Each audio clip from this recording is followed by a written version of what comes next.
जीवन साथी की अहमियत। अनुराधा जी के पति सुरेश जी को रिटायर हुए 5 वर्ष हो चुके थे। उनका इकलौता बेटा अमेरिका में जॉब करता था और परिवार के साथ वहीं बस चुका था।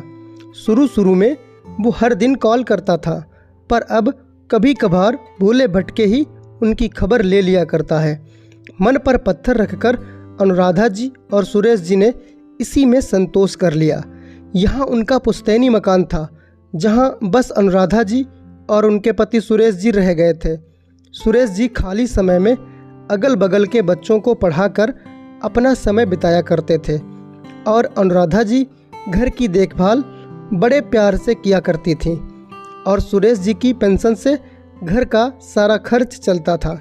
सुरेश जी रोज़ सुबह मॉर्निंग वॉक पर जाया करते थे और तब तक अनुराधा जी नहा धोकर चाय और नाश्ता बनाकर रखती थीं। सुरेश जी के आने के बाद दोनों साथ में नाश्ता करते थे और फिर नित्य की दिनचर्या शुरू हो जाती थी। उस दिन सुबह से अनुराधा जी का सिर कुछ भारी सा लग रहा था। रात होते होते उन्हें बुखार आ गया। वो किसी प्रकार सारे काम निपटाकर दवाई देकर वहाँ सो गईं। सुबह उठी तो सर दर्द से फटा जा रहा था। उन्होंने आंख मूंदे मूंदे ही अपने पति को आवाज़ दी, पर कोई उत्तर ना पाकर उन्होंने आंखें खोली तो बगल में पति को नहीं पाया। वो समझ गईं कि पति मॉर्निंग वॉक पर जा चुके हैं। एक कप चाय पीने की तीव्र इच्छा हो रही थी, पर शरीर में इतनी शक्ति नहीं थी कि वह उठकर चाय बना पाती। सुरेश जी को मालूम था कि उनकी तबीयत ठीक नहीं है, फिर भी सुबह उठकर भी एक बार भी उनका हाल चाल भी नहीं पूछा और आराम से मॉर्निंग वॉक पर चले गए। ये सोचकर उनकी आंखें भर आईं कि इस घर को संभालने के लिए उन्होंने क्या कुछ नहीं किया। अपने सारे सुखों और सपनों की तिलांजलि दे दी, पर आज किसी को उनकी कोई चिंता नहीं है। वो आंखें बंद किए लेटी रहीं।